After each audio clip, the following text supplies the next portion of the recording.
Salam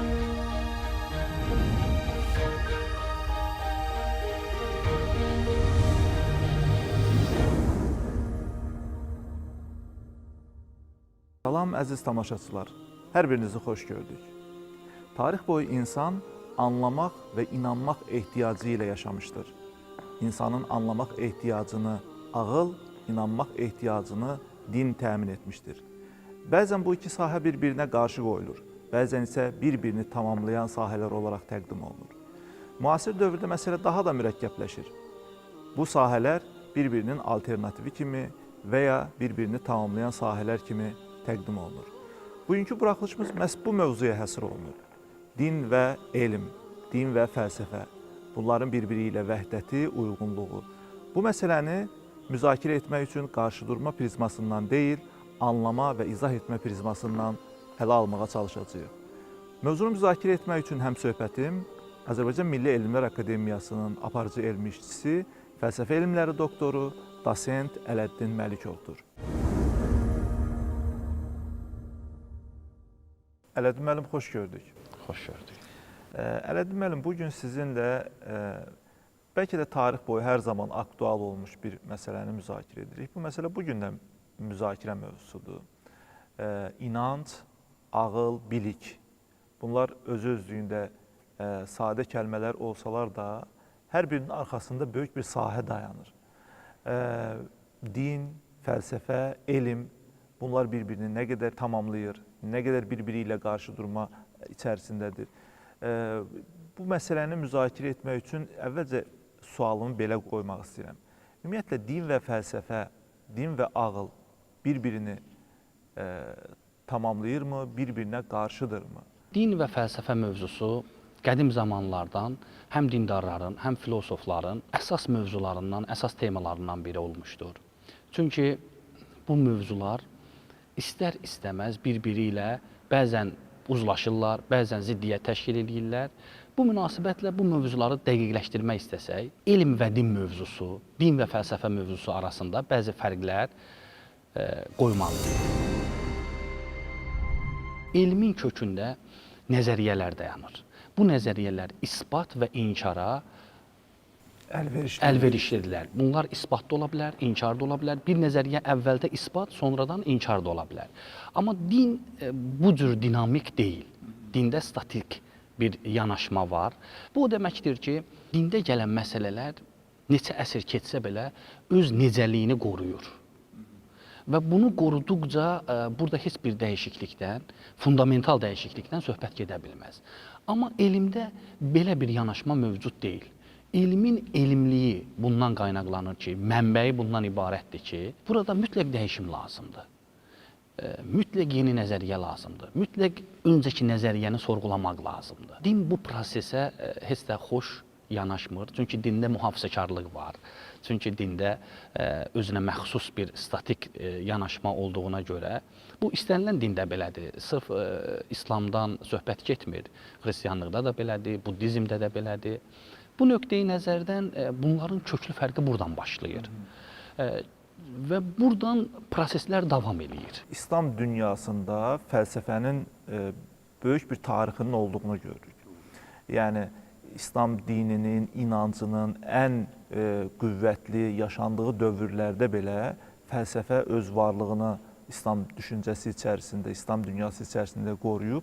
Hətta bəzi tədqiqatçılara görə Qərbin də düşüncə sahəsində inkişafına bir təməl təşkil edilib. Çünki qədim Yunandan gələn fəlsəfi düşüncə İslam dünyası vasitəsilə deməli qərbə ötürülüb, müasir zamana çatdırılıb. Bax, bu hansı tarixi şərtlər və ya İslamın eyni zamanda düşüncənin ruhu ilə necə bir sintez yarada bilib ki, İslam dünyasında düşüncə eyni zamanda öz davamiyyətini təmin edə bilibdir. Bu məsələ İslam dünyasında tam fərqli bir məcrada inkişaf eləyib. Baxın, Qərbdə orta əsrlərdən başlayaraq elm və din münasibətləri müxtəlif kitablarda, müxtəlif filosoflar tərəfindən öz əksini tapmışdır. Amma burada bir ciddi məsələ var. Ciddi məsələ ondan ibarətdir ki, orta əsrlərdə elm və dinin bir-biri ilə ziddiyyət məsələsi heç vaxt aktual şəkildə, açıq və şəffaf ifadələrlə öz əksini tapmamışdır. İntibah dövründən sonra, hansı ki Renesans dövrü deyilir, yəni yenidən çiçəklənmə. Yenidən çiçəklənmə, ilk çiçəklənməni antik Yunan hesab edirdilər və fikirləşirdilər ki, intibahçılar, renesansçılar ki, biz ora qayıtmalıyıq. Öz qaranlıq keçmişimizi, xristianlığın o 14-15 əsrini biz hardasa görməzdən gəlməliyik. Çünki bizim çiçəklənməmizi soldurdu, aradan apardı.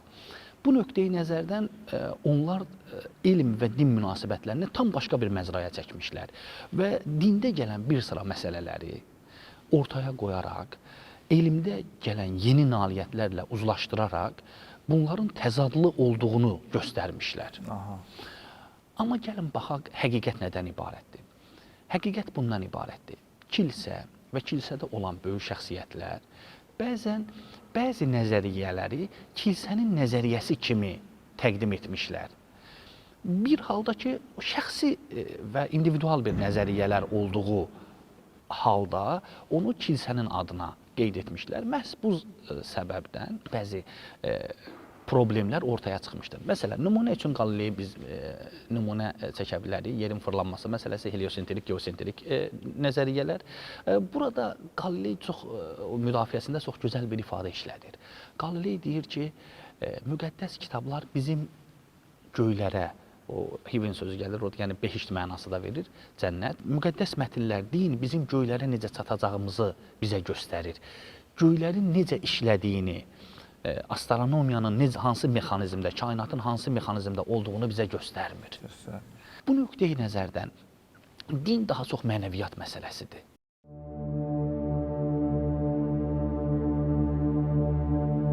Bir zaman biz peyğəmbərlərdən əhd almışıq. Səndən də, Nuhdan da, İbrahimdən də, Musadan da, Məryəm oğlu İsa'dan da. Biz onlardan möhkəm bir əhd almışıq. Belə etmişik ki, Allah doğru danışanlardan doğruçuluqları barədə soruşsun və kafirlər üçün isə ağrılı-acılı bir əzab hazırlasın.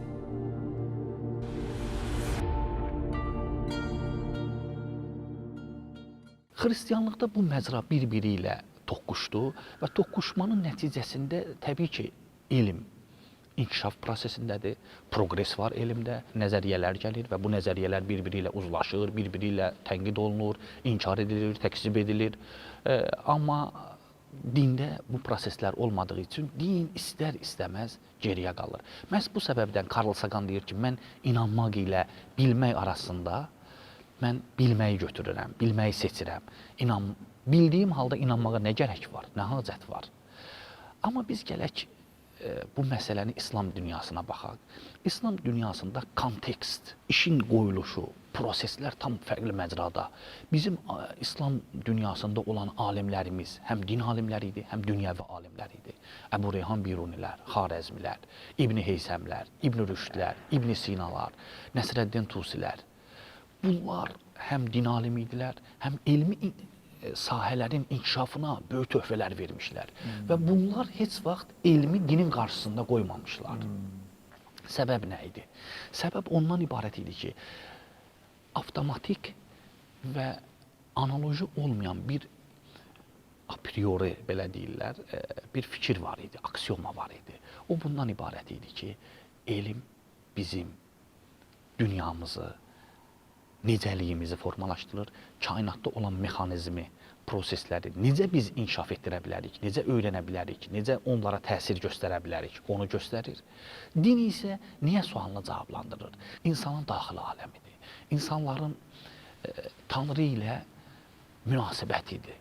Onların Tanrıya olan inancları, inamları, ritual əməllər, hansı ki bunlar statik proseslərdir, istənilən bir dində. Bu nöqteyi nəzərdən bunlar bunu mənəvi bir hal, duyğu, hiss olduğu üçün heç vaxt gedirdi bizim böyük alimlərimiz həm məsciddə ibadətlərini eləyirdilər və oradan çıxıb öz riyazi kəşflərini, Nəsrəddin Tusinin kifayət qədər astronomiya, riyaziyyat, həndəsə, bu sahələrə töhfələri var. İbn Sinanın tibb sahəsinə töhfələri var. Dünya miqyasında bunlar tanınır, bilinir və məqbul hesab edilir. ağıl və inancın funksiyalarını dərk edərək onu vəhdət şəkildə təqdim edə Tamamilə bilirlər. doğru. Qərbin keçdiyi elm və din, ağıl və inanc qarşı durması İslam dünyasında baş göstərmədiyinə görə orada fəlsəfi düşüncənin seyri ilə İslam düşüncəsindəki fəlsəfi düşüncənin seyri bir-birindən Fərqlənmişdir. Ələddin müəllim, bu yerdə bir sual da vermək istəyirəm. Bəzi tədqiqatçılar Qərb çiçəklənməsinə, Renesans dediniz. Renesansın təməllərində də İslam düşüncəsinin müəyyən təsirləri olduğunu, hətta İbn Rüşdün bildiyiniz kimi Əndəlüslü bir mütəfəkkirdir. Onun düşüncələrinin ağla verdiyi əhəmiyyətin və başqa bir çox, əlbəttə ki, o dövrdə bir çox İslam mütəfəkkirlərinin əsərləri qərb dillərinə tərcümə olunur, xüsusilə Latıncaya tərcümə olunur və oranın intellektualları o mətnlərlə tanışdılar. Belə bir iddia var ki və tədqiqatlar bunu göstərir ki, istər-istəməz müəyyən şəkildə təsirlənibdir. Yəni, müasir qərb aydınlanması, maarifçiliyi İslam düşüncəsindən təsir. Bu fikirlə münasibətiniz necə olar bu məsələdə? Sizin fikrinizi bilmək maraqlı olardı. İbn Rüşd özü böyük bir fəlsəfi cərəyanın nəticəsidir. Yəni, peripatetik fəlsəfi cərəyanın nəticəsi olduğu üçün İbn Rüşd Əndülüsdə, hazırki İspaniyada olduğu müddətdə və orada həm də qazi olmuşdur. Təbii ki, ora məkan baxımından da Avropaya yaxın olduğu üçün onun əsərləri qərb dillərinə, latın dilinə və digər dillərə tərcümə edilmişdir. Burada bir məsələ var. İbn Rüşd Aristotelin böyük şərhçisidir. Aristotelin əsərlərini müxtəlif formalarda şərh etmişdir. İbn Rüşd İslam dinini ciddi şəkildə öyrənmiş və onu həyatında tətbiq etmişdir. İbn Rüşdün din və fəlsəfə, elm və din haqqında ciddi bir əsəri var. Əl-Fəslul Məqal adında bir kitabı var və bu kitab çox önəmlidir. Mən İbn Rüşd barəsində bu arada qeyd etmək istəyirəm ki, məhz İlahiyyat İnstitutunun jurnalında bir elmi məqaləm nəşr edilmişdir və onun bu münasibəti, din və fəlsəfə, elm və din barədə olan fikirlərini ətraflı şəkildə orada qeyd etmişəm. Amma qısaca olaraq biz buna nəzər salsaq, burada İbn Rüşd məsələləri müxtəlif bölgülərə bölür. İbn Rüşd dini əsas götürür. Amma bu tərəfdən elmin də inkişafını əsas götürür. Elm də bir reallıqdır, elm də bir faktdır. Bunu inkar etmək olmaz. Bu nöqteyi nəzərdən İbn Rüşddə belə bir fikir formalaşır ki, elmlə dinin arasında olan münasibətləri biz elə etməliyik ki, burada ciddi bir problem olmasın. Və bu çatışmanı, bu qarşıdurmanı minimuma endirmək üçün biz əlimizdən gələni etməliyik. Müxtəlif yollar göstərir. Birinci əsas yol bundan ibarətdir ki, elmlə din hər hansı bir mövzuda qarşılaşarsa, qarşıdurma prosesində olarsa, belə olan təqdirdə ilk öncə biz o elmi prosesin doğruluğuna əmin olmalıyıq. Bəli. O nəzəriyyənin, o fikrin, o progresin doğruluğuna əmin olduqdan sonra dində gələn ayətlərə baxmalıyıq. O ayətlər birbaşa mı onunla təzad təşkil edir, yoxsa onun nəticələridir? Dində məcburiyyət yoxdur. Artıq doğru yol azğınlıqdan aydın fərqlənir.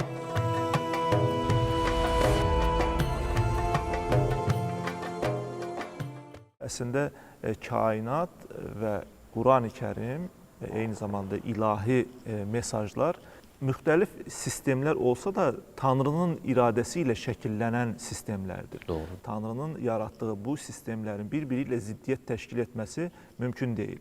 Əgər bir ziddiyyət varsa, bu bizə belə görünə bilər. Yəni, bizim ziddiyyət olaraq gördüyümüz məqamlar, o zaman ya elmin gəldiyi nəticəni düzgün başa düşməmişik, ya da dini mətnin bizə çatdırmaq istədiyini düzgün başa düşməmişik. Əlbəttə ki, dini mətnlər müxtəlifdir, yəni onun mənaları çox mərtəbəlidir, insanın daha çox mənəvi dünyasına xitab edir. Bəzən bu mənaları literal şəkildə başa düşəndə ola bilsin ki, müəyyən ziddiyyətlərin ortaya çıxmasına səbəb ola bilər. Bunu Qəzzalinin əsərlərində də görürük. O dövrdə belə fəlsəfiyə qarşı çıxanlar var, fəlsəfiyə çox yaxın olanlar var. Yəni, Qəzzali onların ikisini də xəbərdarlıq edir. Deyir ki, fəlsəfiyə tam yaxın olmaq dindən, çünki onların din barəsində ilahi mənbədən gələn biliklər dinə aid biliklərdir. Onları ağılla dəyişdirmək və ya başqa formada təqdim etmək mümkün deyil. Eyni zamanda fəlsəfəçilərin məşğul olduğu digər elm sahələri var ki, onların dinə hər hansı bir müdaxiləsi, zərəri yoxdur. Yəni bu mənada fəlsəfi düşüncə ilə din arasındakı o sərhəddi qorumağı Qəzzali öz əsərlərində təqdim edirdi. Belə bir iddia da var. Əsasən qərb mənbələrindən bizə gələn İslam dünyasında da bəzi şəxslərin əzbərdən söylədiyi bir iddiadır. Deyilir ki, Qəzzali fəlsəfəni, İslam dünyasında fəlsəfi düşüncəni bitirdi, yekunlaşdırdı. Onun Məqasidül Fələsifə əsəri, Təhafuzul Fəlasifə əsəri, bunlar əvvəlcə fəlsəfəçilərin məqsədlərini ortaya qoydu. Daha sonra onların əsərlərindəki, fikirlərindəki ziddiyyətli məqamları ortaya çıxardı. Daha sonra İbn Rüşd tərəfindən ona eyni zamanda Təhafutut Təhafut yazıldı. İddia bundan ibarətdir ki, Qəzzali ilə bərabər fəlsəfi düşüncə İslam dünyasında bir baxıma dəfn olundu, sona çatdı. Siz bu düşüncəyə necə baxırsınız? Fəlsəfə Çindidən başlayaraq İslam dünyasında Yunan kitabları Xəlifə Məmunun dövründən ərəb dilinə tərcümə edildikdən sonra ilk öncə Çindi bu işləri İslami fikirlərlə uzlaşdırmağa çalışdı və buna kifayət qədər də nail oldu. Amma bunu ciddi şəkildə formalaşdıran Farabi idi. Çindi daha çox ifadələrə, sözlərə uzlaşdırmağın üzərində dayanırdı. Farabi amma bu məsələni mən belə deyərdim, Farabi İslam fəlsəfi fikrinin özəyidir. Farabi bu prosesləri məna etibarilə, məzmun etibarilə o fəlsəfi fikirləri İslam dünya görüşü ilə, İslam düşüncəsi ilə uzlaşdırmağa nail oldu. Bunu bacardı. Sözün həqiqi mənasında, bəli, Farabi sözün həqiqi mənasında peripatetik fəlsəfi cərəyan içərisində ilkdir. Müəllim-i Sani adlandırılır. Müəllim-i Sani tamamilə doğrudur və Farabinin etdiyi işi hər adam bacarmazdır. Çünki həm dini mükəmməl şəkildə bilməlisən, həm fəlsəfəni tam şəkildə öyrənməlisən.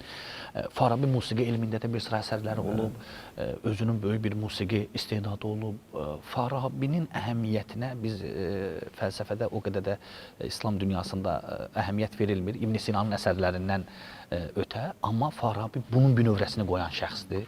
Farabi əslində belə desək, yanılmarıq bir sivilizasiya yaratdı. Fəlsəfi bir sivilizasiya yaratdı, yeni bir fəlsəfi sivilizasiya yaratdı. Ələddin müəllim, bu mövzular tarix içərisində çox müzakirə olunub və müəyyən tərəflər bəzən bir arqument önə çıxıb, bəzən başqa bir arqument önə çıxıb.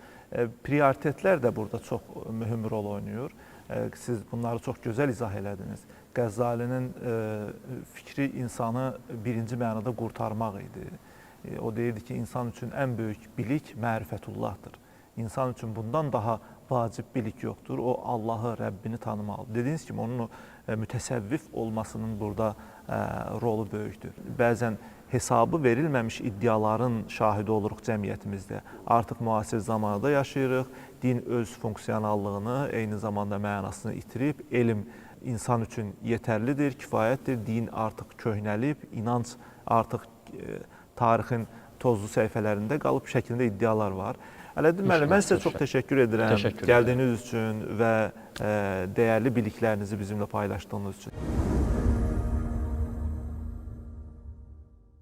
Əziz tamaşaçılar, bununla da verilişimiz başa çatır. Haqqın Dərgahı verilişinin növbəti buraxılışında görüşmək ümidi ilə sağ olun, salamat qalın.